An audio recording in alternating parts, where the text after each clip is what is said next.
Hello everyone, a very good evening to you all. My name is Abhishek Thakur and you are watching the channel English with Abhishek Thakur.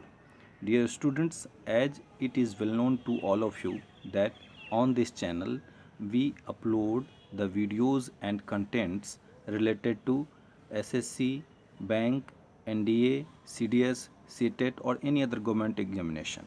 We especially deal with English language.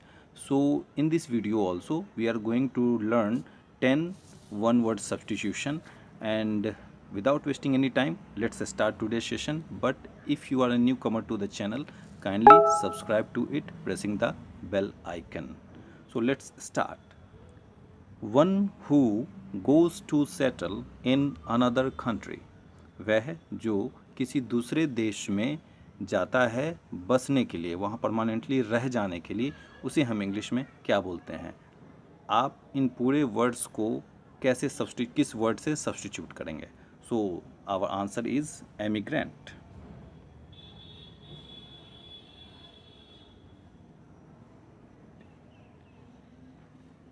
Emigrant. बच्चों, इसमें एक confusion हमेशा आता है कि एक होता है इसमें वह जो किसी दूसरे देश में जाके बस जाता है, उसे हम एमिग्रेंट बोलते हैं. और कभी कभी क्वेश्चन आता है कि one who comes to your country to settle there, कि वह जो कभी कभी तो आपके देश में आ जाता है सेटल होने के लिए, उसे इंग्लिश में क्या बोलते हैं? तो उसे बच्चे हम बोलेंगे इमिग्रेंट. जो आपके पास आएगा वो इमिग्रेंट, जो आपसे दूर जाएगा एमिग्रेंट. इसे ऐसे याद रखेंगे बच्चों, जैसे मान लो कि जो हमसे दूर जाएगा तो कहाँ जाएगा? वो किसी भी कंट्री में जाएगा, लेकिन आप मान लो कि वो हमसे दूर जाएगा तो इंग्लैंड ही जाएगा. तो इंग्लैंड स्टार्ट होता है ई से. तो जो आपसे दूर जाएगा कहीं बसेगा तो ई से इंग्लैंड जाएगा, तो इमिग्रेंट वाला आंसर होगा ई वाला. और कोई आपके पास आएगा आपकी कंट्री में सेटल होने के लिए, तो आप किस कंट्री में हो? आप इंडिया में हो, तो इंडिया की स्टार्टिंग होती है आई से. तो आपके पास जो कोई आएगा उसे हम आई बोलेंगे, आई वाला बोलेंगे. इमिग्रेंट, ये एमिग्रेंट है, इमिग्रेंट है.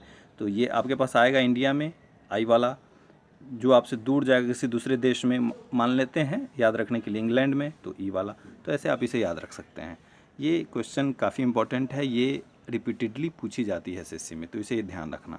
चलो लेते हैं आज का अगला क्वेश्चन, जो है वन हु हेट्स मैनकाइंड, वह जो मानव जाति से घृणा करता है, उसे हम बोलते हैं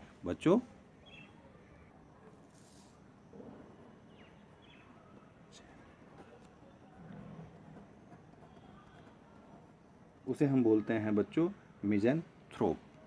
सो the let's take the next one, that is belonging to all parts of the world. वह जो विश्व के सारे पार्ट से बिलोंग करता है, सारे पार्ट से संबंध रखता है, उसे हम इंग्लिश में क्या बोलेंगे? The answer will be cosmopolitan.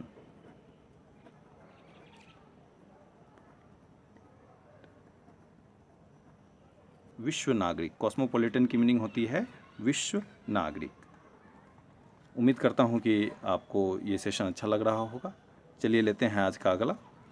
One who walks on ropes, वह जो रस्सियों पे चलता है, वह जो रस्सियों पे चलता है, उसे हम बोलते हैं फनएम्बुलिस्ट.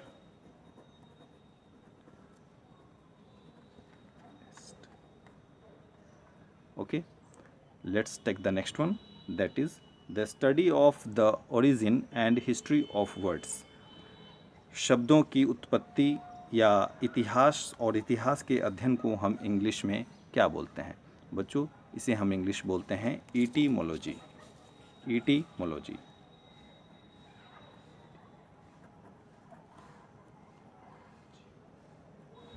सो let's take the next one, that is the study of maps.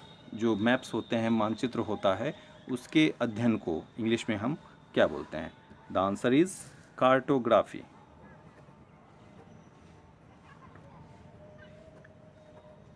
Cartography is called the study of maps. So let's take the next one, that is tough tissues in joints. Joints की meaning होती है जोड़, घुटनों का या केहूनी का जोड़. तो टिश्यूज़ की मीनिंग होती है उत्तक, हिंदी. तो जो टफ टिश्यूज़ हैं, कठिन उत्तक हैं जॉइंट्स में, उसे हम इंग्लिश में क्या बोलते हैं? सो द बच्चों the answer is ligament, ligaments. आपने सुना होगा कभी कभी के लोगों को लिगामेंट्स में प्रॉब्लम आ जाती है। So let's take the next one, that is the first model of a new device. किसी भी नए डिवाइस की मीनिंग होती है उपकरण, किसी भी नए डिवाइस का जो पहला मॉडल होता है उसे हम इंग्लिश में क्या बोलते हैं? उसे बच्चों हम इंग्लिश में बोलते हैं prototype, PRO, prototype. Let's take the next one, that is a building where an audience sits. एक ऐसा भवन जहाँ पे ऑडियंस बैठती है, दर्शक श्रोतागण बैठते हैं, उसे हम बोलते हैं, आसान ही है, आप जानते होंगे, आप गए भी होंगे, उसे बोलते हैं ऑडिटोरियम, ऑडिटोरियम।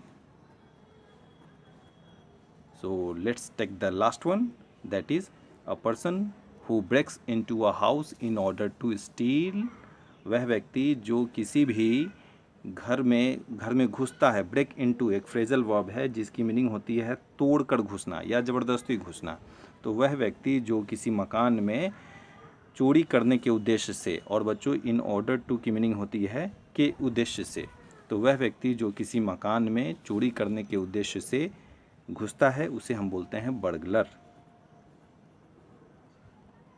बर्गलर। बर्गलर की हिंदी मीनिंग होती है सेंधमार। तो बच्चों उम्मीद करता हूँ कि ये वीडियो आपके लिए काफ़ी इम्पोर्टेंट रहा हो। यदि ये वीडियो आपको हेल्पफुल लगा हो तो वीडियो को लाइक कर दो, दोस्तों के साथ शेयर ज़रूर करो और देखते रहो अपना मनपसंद चैनल इंग्लिश विद अभिषेक ठाकुर। तो मिलते हैं कल फिर नए वीडियो में, तब तक के लिए धन्यवाद, गुड नाइट, शुभ रात्रि, सबक है।